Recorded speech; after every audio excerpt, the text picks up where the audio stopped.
Bilang isang babae, sabihin na lang din nating nakatadhana at hindi naman makasariling anak. Dahil bukod sa nag-iisang anak ako ni inay at itay, ay taglay ko pa ang katangian na hinahangad ng isang babae na sana ay napasa kanila noong isilang. Mapaitsura at pangangatawan, makinis na kutis at height na madalas nakalinya pagdating sa pinagpipilian sa klase para gawing muse. At syempre tao lang din naman. Hindi perpekto pagdating sa maraming bagay. Aminado naman ako at hindi ko ikinahihiya na noon palang high school student ako ay naranasan ko na ang ipinagbabawal na teknik para shortcut na makarating sa langit. At aminado rin naman ako na sa amin ng aking college boyfriend ay may fishbowlan din. 2 or 3 times a month ay naisisigway namin.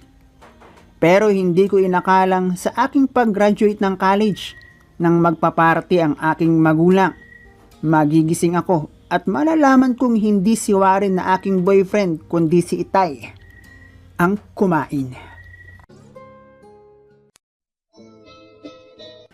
Hello guys and welcome dito sa Kasgul TV. At syempre kung ikaw ay bago dito sa aking channel at trip mo ang ganitong klase ng kwento, palike and subscribe naman dyan.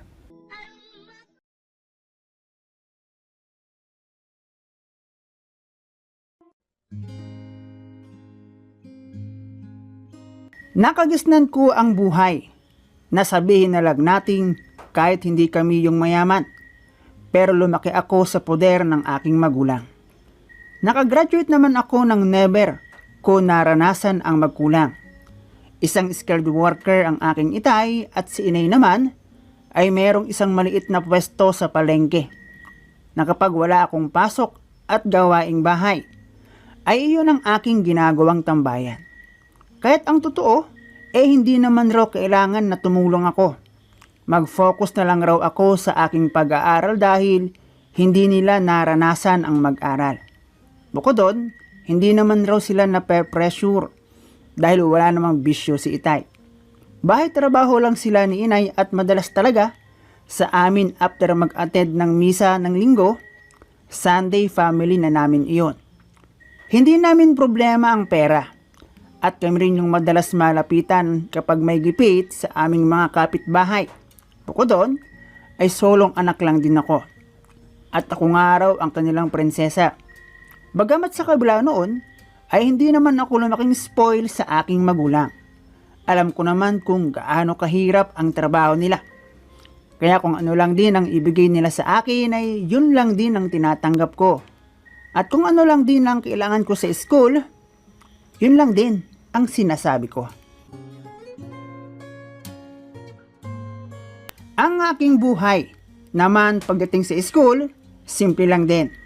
Hindi rin ako yung naghahangad na maging top dahil ayoko ng obligasyon.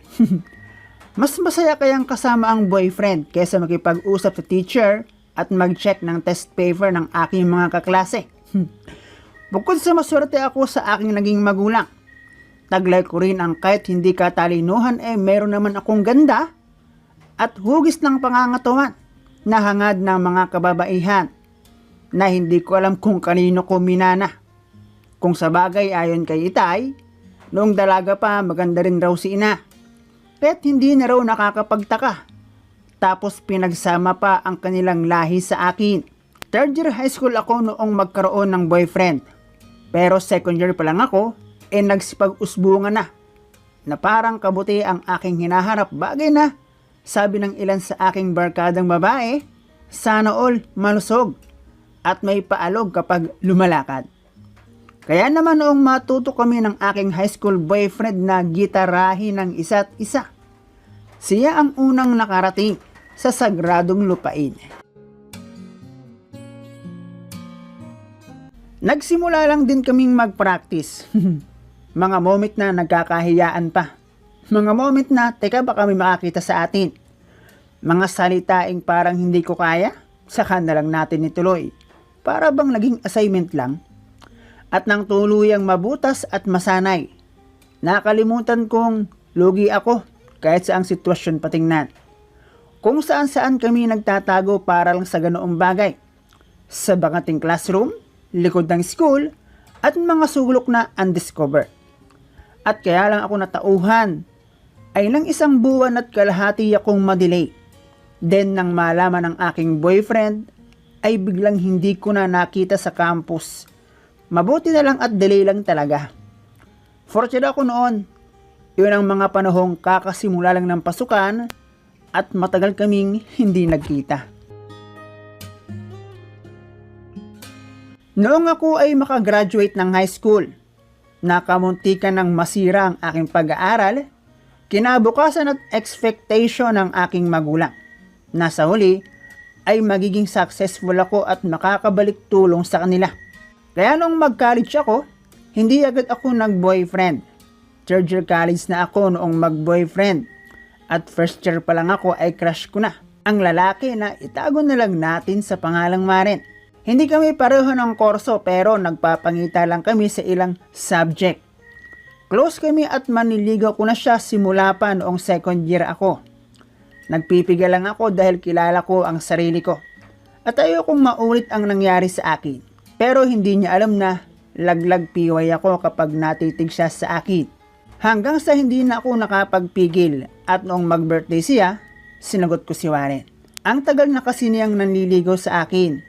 At hindi ko na rin kayang itago pa ang aking nararamdaman para sa kanya.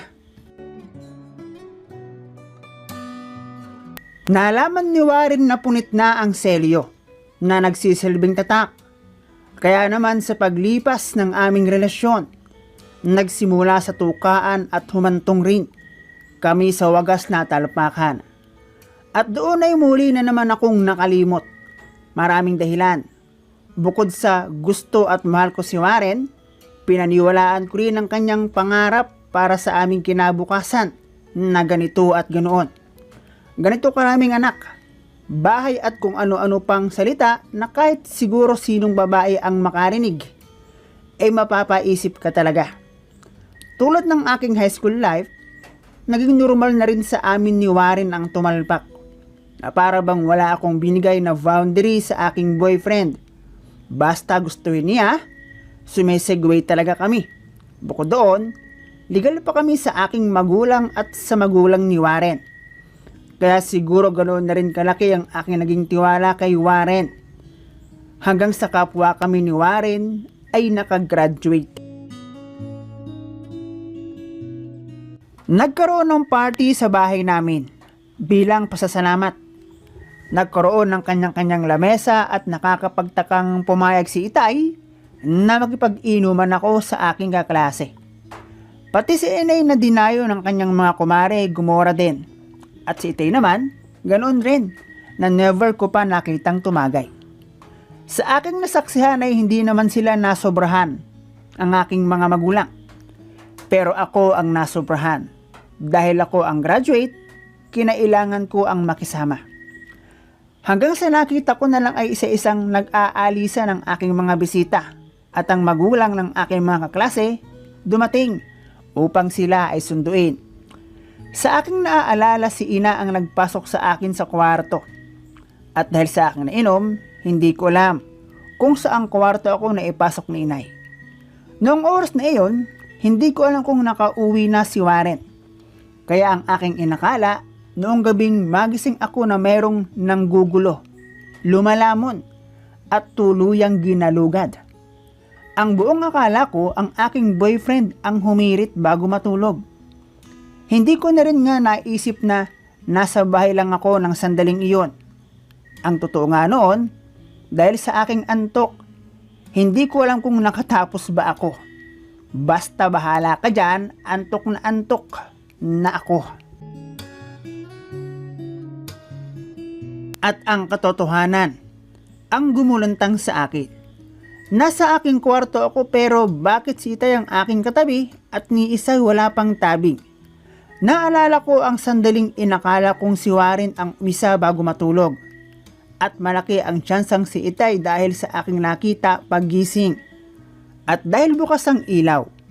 At hindi ako makapaniwala sa nangyari. Nagising si Itay na tanging tawil lang ang meron ako. Nagtanong ako kung ano ang ginagawa ni Itay sa kwarto ko na may panginginig pa. Wala raw siyang matandaan. At nagulat pang bakit raw ganoon ang itsura niya. Anong ginawa mo, Tay? Naluluhang bigkas ko. Hindi ko alam, anak. Nakainom ako kagabi. Asan ang iyong ina? Huwag mo itong sasabihin, magagalit yun. Pag-usapan natin ito. Wala akong alam sa nangyari, kung meron man. Maaaring napagkamalan kung ikaw ang iyong ina. Ayusin mo ang sarili mo at walang may gusto nito. Hindi ko alam kung ano pang gagawin o sasabihin ko pa. Dahil alam ko ang baka dahil nakainom rin si Itay. Naupo na lang ako sa kanyang tabi at alam ko, Tay, may nangyari. Nagkamali rin ako. Ang akala ko po ay si Warren kaya hinayaan ko lang. At doon ay kita kong gulat na gulat si Itay. Dagdag ko pa, Itay, paano kung magdalang tao ako? Anong gagawin natin? Ipagdasal mong hindi kung meron ngang nangyari dahil hindi naman natin ito sadya at ginusto. At kung inakala mong ako ang boyfriend mong si Warren, ibig sabihin may ginagawa ko yung hindi pa namin pinahihintulutan. Pero siya ang ating magiging solusyon kung sakaling magbunga ang nangyari sa atin. Sana huwag. Huwag naman sana. Malaking problema. At doon ay pinakalama ko ni Itay habang nagpapaliwanag. Naiintindihan ko naman at kapwa kami may mali. Kaya hindi rin ako nagalit kay Itay. At naging second option nga namin ang aking boyfriend na si Warren kung sakali. Mabuti na lang at matapos ang isang buwan na aming paghihintay, nagkaroon naman ako at para kaming nabunutan ng tinik. At kung nagkaganon nga, hindi ko alam kung paano ko ipapaliwanag kay Ina at Warren. Matagal na namin ginagawa iyon at alam kong maingat naman siya.